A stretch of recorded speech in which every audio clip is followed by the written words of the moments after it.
or anything. So we're recording this live from Team Boom headquarters, which it's always changing. Team Boom headquarters is a mobile office. So what I wanted to do today was just go over the top 10 tips from the top 10 coaches from the cruise. So I'm still getting a lot of background noise. I don't know if you guys can mute yourself. But on the cruise, there was a top 10 coach panel. So the top 10 coaches of 2013 got in a little panel and kind of shared some of their tips with the rest of the coaches on the cruise. Unfortunately, I didn't make it to this event because it was at 10 in the morning, and I don't think I went to bed until 5 in the morning, which was that was pretty typical on this cruise with the crew we were hanging out with. Team Boom loves to party, and we know how to dance. I was going around the cruise. By the end of it, like, people were like, "Oh, you're the dude from the dance circle." So it was pretty fun. Needless to say, I didn't make it to the top 10 panel, but I watched Tommy Migrant's video that he made on his team call, and I jotted down all the notes from that call so I could kind of share it with you guys. So this won't take too long. So I got the top 10 tips here. So the first one was be real, be vulnerable, be yourself. I think that's a great one because I've noticed, like, when I post things about like workouts that I've skipped or cheat meals that I've had or just not feeling like working out, those type of posts get the best response from people. Our customers, they want real people. They don't want some perfect coach. So being vulnerable, sharing your doubts, sharing your insecurities, sharing your failures, people love that. They want to know that you're real so they can relate to you. They don't want some perfect model that does everything perfectly and never misses a workout and all that stuff. So be yourself. Number 2, get to the events. They all knew that there was something about this business that they were attracted to, that they loved, but they didn't realize exactly what it was or how much of a passion they had for this business until they got to their first live event. And most of them, they said it was Summit. It's something that you can't really explain to people in words. It's just the Summit experience or a live event experience that you can't really tell somebody about. You just have to be there to experience it. So I know it's a lot of money to get to Vegas, and it's a lot of you have to kind of give up a lot of time, but the payoff is enormous. Every coach that goes there, that's where their business is really born. You think you think your business is really doing well. When you go to Summit, it's at a whole nother level. It's going to pay you dividends for years to come. I know it did for me. That's where my business was born. That's where my life really changed, was when I went to my first Summit. So get to the events. Number 3, your coaches and customers are motivated by their goals, not yours. Help them set goals based on the top 10 coaches help their coaches set goals based on what they want and how Beachbody could help them achieve that. Not by telling them to get to Emerald so you can get the Diamond, or not by telling your coaches to get the Diamond so you can get the 5-star Diamond. Am I right, Steph? I'm guilty of this. This is so true.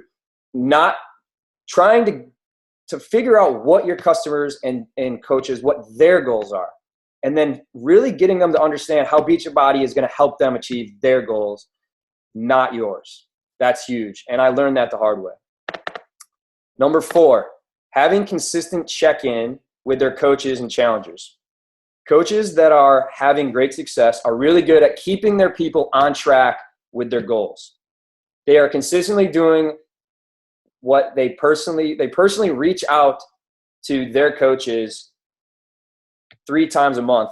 Some of them have said weekly. Melanie Mitro said she reaches out to all of her personally sponsored coaches 3 times a month, on the 10th of the month, the 18th of the month, and the 25th of the month.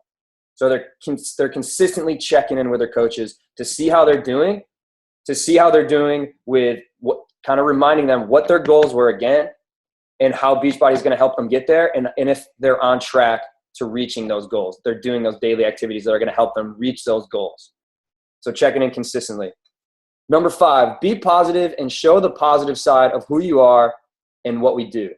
They share something positive on their profile every day, not just the programs and Shakeology. I think that's big. We're not just people that are only talking about Beachbody. We're real people. And I remember Lindsay Matway saying she posts about like she posts 4 times on Facebook every day about her 4 passions in life. I think it was Beachbody was one of them. So one post about Beachbody, fashion, her spirituality, and her family, I think it was. So something, just letting people know that we're not just Beachbody, we're real people. We have other things going on, but most of the time it's positive. But like I said on that first tip, be real. You can share your vulnerable side, your doubts, the things that aren't going great. People like to see that too. But for the most part, try to be positive. Don't be filling up your newsfeed with politics and negative stuff about that. Number 6, it takes time. Lauren Duke, who was a top 10 coach, said that she didn't find traction in this business for 3 years. I'm the same exact way. I didn't find traction in this business for 3 years. I was just kind of going through the motion, taking a lot of breaks, taking months off at a time. I didn't really realize what I had until I started to go to these live events. Lauren Duke said the same thing. She said her business was born at Summit. She quit as a coach, re-signed up as a coach, went to Summit, slept on her coach's couch, and became a top 10 coach the next year. Pretty cool stuff. Janelle Summers said, the only difference between my team and many of your teams is that my team has been around longer. So that's the same tip, that number 6. It takes time. So Janelle said she doesn't do anything different than anybody else. She's just been doing it longer. She's been a coach for a lot longer than most of the people, which is one of the big reasons her team is so big and her business is so booming. So it takes time. She does those daily activities every day, and she's been doing it for a long time, a lot longer than many of us have been coaches. And also, she's consistent with those things. So that was something I thought was pretty cool. Number 7, personal development. As they began to grow, they began to attract better people, which takes time. They all said they do personal development every day. It's a huge part of their business. It's a huge part of what they tell their coaches to do. Personal development, a lot of them said, was their number 1 vital behavior. Number 8, they have a schedule, a daily plan. If you can work the 3 vital behaviors into your daily plan, then you can do this business. 1 hour a day, power hour. If you wake up and you have no clue what time you're going to work out or what time your power hour is to work this business, maybe you'll do it and maybe you won't. If you wake up and you know what time your workout is and you know what time your power hour is to work this business, there's going to be a much more likelihood that you're actually going to get your workouts in and that you're actually going to put time into this business. So scheduling your day and having a daily plan is huge. That was one of the things that they kept saying over and over. Number 9, short-term sacrifices for long-term benefits. Is your why strong enough was one of the things they kept talking about. What's your why? Is your why strong enough to make sacrifices so that you can achieve that why? If your why is not big enough, then you're not gonna be willing to make sacrifices now to reach your why in the future. I thought that was pretty cool. Number 10, their coaches come from their challenge groups. They look at their members as coaches in grooming, which is something that we really try to focus on too. All these top 10 coaches, they're not focused on selling challenge packs. They sell a ton, don't get me wrong. But 95% of their income comes from team cycle bonus. It comes from developing leaders, empowering others to become coaches.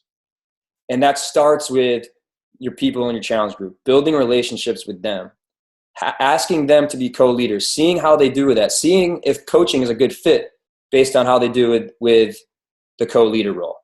They spend time going to their customers' Facebook profiles to see what their customers are doing, to comment on their photos, to like their photos, to message them and say, hey, I saw you were doing this last weekend. How'd it go?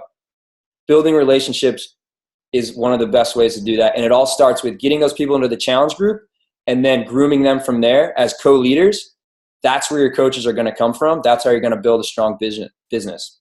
So that's all I got. Those are my top 10 tips from the top 10 coaches, which I didn't see in person, unfortunately, but I'm glad I got to listen to Tommy's team call and get those. So hopefully that was helpful, guys. So I'm going to unmute this. You guys can or actually, you guys can just unmute yourself if you want, or actually hold off on unmuting yourself, because I think Andrea, my sister, is going to talk a little bit about Pinterest. Is that right, Annie? Hold on. Yeah, I can talk about that. Sure. So do you want me to share? Let me just open this up. Do you want me to share how I'm inviting off of Pinterest? Sure. Okay. Whatever you were planning on doing, it's cool. All right. Well, first of all, that was really good. Everything that they say, those top things, like the number one for me was definitely Power Hour. Huge. And having a schedule. So I wrote them all down, but you talked a little quick. So I'm going to have to listen to this again.